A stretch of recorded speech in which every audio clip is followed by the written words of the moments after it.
नमस्कार, मैं वीना वर्मा हमारे YouTube चैनल एस्ट्रो वीना पर आपका हार्दिक स्वागत करती हूँ। धन्यवाद भी देती हूँ कि आप मेरे को पूरा सहयोग दे रहे हैं। आगे भी मैं ऐसी ही उम्मीद करती हूँ। इसके लिए आप मेरे चैनल को सब्सक्राइब कीजिए, लोगों के साथ शेयर कीजिए, जिससे कि मैं ज़्यादा से ज़्यादा जानकारी बांट सकूँ। और आज हम बात करते हैं कि ग्रहों का मानव जीवन पर बहुत बड़ा प्रभाव पड़ता है। हर प्लैनेट जो है अपने अपने हिसाब से प्रभाव मानव जीवन के ऊपर डालता है और उसमें दिशाओं का भी बहुत बड़ा महत्व होता है। तो अगर हमारा कोई प्लैनेट वीक है और हमें पॉजिटिव रिजल्ट नहीं दे रहा, तो हमें जीवन से जुड़ी क्या क्या समस्याएं दे सकता है, और अगर वो हमारे साथ पॉजिटिव है तो हमारे को क्या क्या बेनिफिट देता है, वो हम बात करेंगे। उसके साथ साथ हम चर्चा करेंगे कि अगर वो हमारा प्लैनेट खराब है, हमारे को अच्छे रिजल्ट नहीं दे पा रहा, किस तरह से की परेशानियों का हम सामना कर रहे हैं। तो देखो, प्लैनेट को तो हम अपनी जन्म पत्री में से नहीं हटा सकते, चेंज नहीं कर सकते, पर कभी कभी हम छोटे छोटे उपाय जो अपने घर में करते हैं, जो रेमेडीज करते हैं, और उन प्लैनेट्स का जो असर होता है दिशाओं के साथ भी बहुत बड़ा महत्वपूर्ण रोल होता है। तो अगर हमारा प्लैनेट वीक है तो डेफिनेटली हमारी वो दिशा भी किसी न किसी तरह से कमज़ोर होगी, और वो हमारे को उस चीज़ से मिलने वाले जो फ़ायदे हैं उनको दे नहीं पाती। तो हम किस तरह से उन दिशाओं के छोटे छोटे उपाय कर लें और उनको किस तरह से ठीक कर लें कि हमें कुछ हद तक पॉजिटिव रिजल्ट मिले, और जो हमारे जीवन में हमारे कमी बनी हुई है उसको हम किस तरह से ठीक कर पाएँ, इस बारे में हम चर्चा करेंगे। तो आज हम चर्चा करते हैं पूर्व दिशा के ऊपर और सूर्य के ऊपर। सूर्य हमारी जन्म पत्री में अगर बहुत अच्छा होता है तो हमें नेम फेम देता है, हमारी प्रतिष्ठा होती है, समाज में उन्नति होती है, और हमारे जो आगे के जो वंशज हैं, यानी कि हमारे जो आगे आने वाली संतान है, वो बहुत इंटेलिजेंट होती है और हमें पूरा सहयोग करती है। और बाई चांस अगर हमारी जन्म पत्री में सूर्य खराब स्थिति में बैठा हुआ है, उसको ग्रहण योग लगा हुआ है, या किसी भी प्लैनेट की पोजीशन से वो थोड़ा सा दबा हुआ है और वो अपने रिजल्ट नहीं दे पा रहा, तो हमारे साथ सबसे बड़ी जो समस्या होती है, जो आज के मानव जीवन में सबसे मतलब हम उसको इम्पॉर्टेंट ही समस्या बोलेंगे, कि जिसका सामना बहुत सारे लोगों को करना पड़ रहा है। और ये पक्की बात है कि सूर्य जो है हमेशा पॉजिटिव रिजल्ट नहीं देता, कभी कभी नेगेटिव भी दे देता है। और ये इस समस्या से आजकल ज़्यादातर लोग इसी समस्या से परेशान हैं। वो समस्या है पिता और पुत्र के संबंधों में तनाव। अगर एक घर में रह के पिता और पुत्र के संबंधों में तनाव होगा, तो आप समझ सकते हैं कि वो सोसाइटी क्या होगी। क्योंकि हम बड़ों की रिस्पेक्ट नहीं करेंगे, बड़े छोटों की बात नहीं सुनेंगे, तो वो समाज जो है वो किसी भी तरह से तरक्की नहीं कर सकता। तो तरक्की के लिए, समाज को आगे बढ़ाने के लिए, सोशल समाज की कल्याण के लिए पिता पुत्र के संबंध बहुत अच्छे होना बहुत ज़रूरी है। अगर ये संबंध अच्छे नहीं हैं तो आगे आगे आगे आने वाली जनरेशन में भी तनाव रहेगा, एंग्जाइटी रहेगी, और वो लोग, उन लोगों के भी संबंध किसी न किसी तरह से खराब होते रहेंगे। क्योंकि हमें इनहेरिटेंस मिलती है, जो चीज़ हम सीखते हैं, जो चीज़ हमें संस्कारों में मिलती है, हम आगे भी उन्हीं को आगे देते हैं, और फिर हम परेशानियों का सामना करते हैं, और कभी कभी अपने आप को दोष देते हैं, कभी ग्रहों को दोष देते हैं। कई बार मन में ये आता है कि हमारी परवरिश में कहाँ कमी रह गई थी, तो क्यों ना हम इन चीज़ों को ठीक कर लें। तो जो सबसे बड़ी समस्या है, अब सूर्य खराब है, सूर्य हमारे को अच्छे रिजल्ट नहीं दे पा रहा, तो हमारे पिता पुत्र के संबंधों में अनबन रहेगी, और वो अनबन रहेगी तो वो आगे चलती चली जाएगी। उसमें बुजुर्ग भी परेशान होते हैं, आगे आने वाली जनरेशन भी परेशान होती है, और पूरा इस तरह से पूरा समाज भी परेशान होता है। तो अगर हम पूर्व दिशा को ठीक कर लें, पूर्व दिशा से मिलने वाले जो बेनिफिट हैं, पूर्व दिशा हमें अच्छी हेल्थ देती है। अगर सूर्य खराब है तो हमारी पूर्व दिशा कहीं ना कहीं हमें रिजल्ट खराब देगी ही देगी। हमारे को पूर्व दिशा, अगर हम वास्तु चेक करेंगे तो पक्की बात है कि हमारे पूर्व दिशा में कोई ना कोई दोष मिलेगा, जहाँ से पूर्व सूरज की जो पूरी एनर्जी हमारे अंदर आनी चाहिए, हमारे घर में आनी चाहिए, हमारे वो हमारे पास नहीं आ पाती।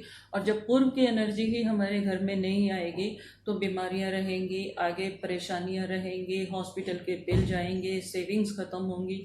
ये सब परेशानियों से बचने के लिए हमें सबसे पहले तो पूर्व दिशा को खुला रखना पड़ेगा। पूर्व दिशा को खुला रखिए जिससे कि पूरे घर में सूर्य की ऊर्जा आए। सूर्य ही एक ऐसा प्लेनेट है जिसके अंदर सभी ग्रहों को ठीक करने की ताकत होती है। सभी सूर्य से ऊर्जा लेते हैं, तो सूर्य का ठीक होना बहुत ज़्यादा ज़रूरी है। सूर्य को ठीक होने के लिए पूर्व दिशा का ठीक होना बहुत ज़रूरी है। पूर्व दिशा ज़रूरी नहीं है कि सबको एक जैसे ही घर मिले, एक ही डायरेक्शन में घर मिले। सब बोलते हैं कि पूर्व से एंट्री हो तो ईस्ट फेसिंग घर हो, ये सब हर एक की डेस्टिनी में नहीं होता, पर हम इसको बहुत अच्छा बना सकते हैं अपने प्रयासों से। कभी कभी हमें बहुत सारी चीज़ें नहीं मिलती जो हमें चाहिए होती हैं, तो हम उनको जब कोशिश करेंगे तो उनको हम पा लेते हैं। कोशिश करके तो इंसान कुछ भी पा सकता है।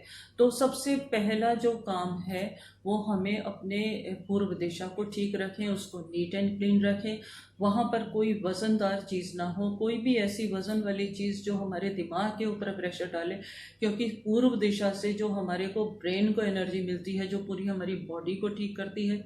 बॉडी हमारी ठीक तभी रहेगी कि हमारी जो एनर्जी है वो पूरी की पूरी अच्छे तरीके से हमारी बॉडी में जाएगी। और पूरी बॉडी हमारी ठीक रहेगी तो हमारा पूरा परिवार, हमारे आगे आने वाले और हमारे जो संस्कार जो हम देते हैं, बच्चों की एजुकेशन, बच्चों की परवरिश, बच्चों का फ्यूचर भी उसी के ऊपर निर्धारित होता है। तो पूर्व दिशा और सूर्य का ठीक होना बहुत ज़रूरी है। और उसको ठीक होने के लिए कभी कभी ऐसा होता है कि हमारे को ये दोष कुंडली में मिल जाते हैं, तो उसको ठीक करने का सबसे पहला कारण ये है कि जो हमारी परंपराएं चली आ रहे हैं उनका हम पालन करें। जो हमारे घर के बुजुर्ग हैं, जो हमें इनहेरिटेंस में देते हैं, तो उनका हम तहे दिल से धन्यवाद करें। अगर हम उनको धन्यवाद नहीं देंगे, सबसे पहली चीज़ है तो कि हम आज जो हैं अपने पूर्वजों की वजह से हैं। अगर हम उन्हीं का अपमान करेंगे तो आगे हमारे जो पीढ़ियां आएंगी वो हमारा अपमान करेंगी और हर ह्यूमन बीइंग ऐसे हर्ट होता रहेगा। तो सबसे पहले हम अपने पूर्वजों का सम्मान करना शुरू करें, उनकी रिस्पेक्ट करें। और जो हमारे से बड़े हैं, कभी कभी ऐसा होता है कि घर में किसी के पेरेंट्स नहीं है, कुछ है, तो बड़ों का सम्मान करना बहुत ज़रूरी है। कभी कभी हम लोगों को बड़े लोगों की बातें समझ में नहीं आती। कभी हम लोग आज की डेट में भी जो नई जनरेशन है वो अपने पेरेंट्स को बोल देते हैं कि आप आउटडेटेड हो। तो अगर हम इस गैप को ख़त्म कर देंगे, हम भी उन समय के साथ चेंज हो जाएं और बच्चों की बातों को, बच्चों को भी हम अपने संस्कार दें, तो ये गैप ख़त्म हो जाएगा। तो हमारे घर की हार्मनी, हमारी फ्यूचर जो है वो बहुत ब्राइट हो जाएगा।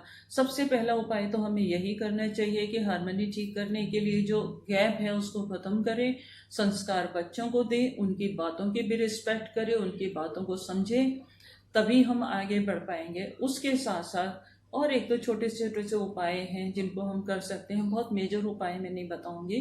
तो सबसे सबसे जो महत्वपूर्ण उपाय है, सुबह सुबह उठ के सूर्य की ऊर्जा अपने ऊपर लेना। सबसे सूर्य की ऊर्जा अपने ऊपर लेने का सबसे बढ़िया तरीका है कि हम ओपन एयर में, जहाँ पर सूर्य की पूरी किरणें आ जाती हैं, अब आजकल मल्टी स्टोरीज का भी ज़माना है, फ्लैट सिस्टम भी है, तो अगर हमें कहीं से भी खुला माहौल मिल जाता है, कहीं से भी पूरी एयर आती है, हवा आती है, सूर्य रोशनी आती है। रोशनी ज़रूरी नहीं है कि सन की रेज तुम्हारे पास डायरेक्टली पहुँचे ही, पर हाँ, ब्रह्मांड में जब वो है तो उसके सामने जाके खुले में आप सूर्य नमस्कार करेंगे तो आपका पूरा दिन, पूरी एनर्जी बढ़ी रहेगी और आपको सूर्य का पूरा प्रकाश मिलेगा और आप अपने प्रकाश से लोगों को भी रोशन करेंगे। दूसरी चीज़, सुबह सुबह नहाने के बाद आप तांबे के लोटे से सूर्य को जल डालिए। सूर्य को जल डालने से क्या होता है कि उसके अंदर से जो रेज क्रॉस करके आती हैं वो हमारी पूरी ऑरा को क्लीन करती हैं। हमारी ऑरा क्लीन हो जाएगी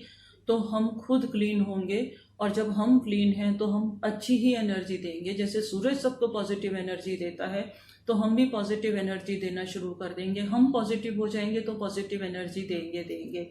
और इसके अभाव में हम अपने घर में सूर्य यंत्र भी स्थापित कर सकते हैं, जिसका हमें नित्य पूजा करनी पड़ेगी और मंत्र जाप करने का। सूर्य के मंत्र जो है बहुत सिंपल हैं, बहुत लंबे चौड़े मंत्र करने की ज़रूरत नहीं है, क्योंकि ये जो देवता है, ये सूर्य जो है साक्षात देवता है। तो ये जो देवता हैं बहुत छोटी छोटी चीज़ों से बहुत आसानी से मान जाते हैं। तो अगर हम ओम सूर्याय नमः भी बोलेंगे तो वो खुश हो जाएगा। इस तरह से अगर हम रेमेडीज करेंगे तो हमारे आने वाले लोगों का फ्यूचर बहुत अच्छा रहेगा और हमारे घर के जो वास्तु दोष हैं वो भी काफ़ी हद तक कम हो जाएंगे। क्योंकि हमारा इष्ट प्रसन्न है तो हमारी आगे आने वाली पुश्तें भी हमेशा खुशहाल रहेंगी। इन्हीं शब्दों के साथ आपसे विदा लेती हूँ। एक नए एपिसोड के साथ, एक नई वीडियो के साथ मैं आपके साथ फिर हाजिर होंगी एक नई जानकारी देने के लिए। उम्मीद करती हूँ कि आपको मेरा ये जो एपिसोड मैंने आपके साथ शेयर किया, जो जानकारी शेयर की, ये आपको बहुत पसंद आई होगी। पसंद आई होगी तो आप मुझे कमेंट बॉक्स में भी लिखिए। मेरे को बहुत अच्छा लगेगा कि आपके मेरे को मैसेजेस मिलते रहेंगे। आपका कोई सवाल है तो मैं उनको दूर करने की पूरी कोशिश करूँगी, इस माध्यम से भी दूर करने की कोशिश करूँगी। और अगर एक सवाल से अगर बहुत सारे लोगों का भला होता है, कोई क्वेश्चन है जिस बारे में आप चाहते हैं कि मैं आपसे जानकारी शेयर करूं, तो आप बेझिझक मुझे कमेंट बॉक्स में लिख सकते हैं। और इसको शेयर करने से आपके साथ साथ लोगों का भी फायदा होगा। जैसे मैं चाहती हूँ मैं लोगों का कल्याण करूँ, तो आप लोग भी एक मुहिम उठा लीजिए क्योंकि आपको भी जानकारी ज़्यादा से ज़्यादा शेयर करनी है। आज आपसे विदा लेती हूँ। एक नई जानकारी के साथ फिर से मुलाकात करूँगी। नई जानकारी मैं देना चाहूँगी कि लाइफ पाथ नंबर 4 का क्या इफ़ेक्ट होता है, क्या उनके पॉजिटिव चीज़ें होती हैं, क्या नेगेटिव चीज़ें होती हैं और हम उन्हें कैसे ठीक कर सकते हैं। ये मैं आगे आने वाले एपिसोड में आपको बताऊंगी। आज आपसे विदा लेती हूँ। धन्यवाद।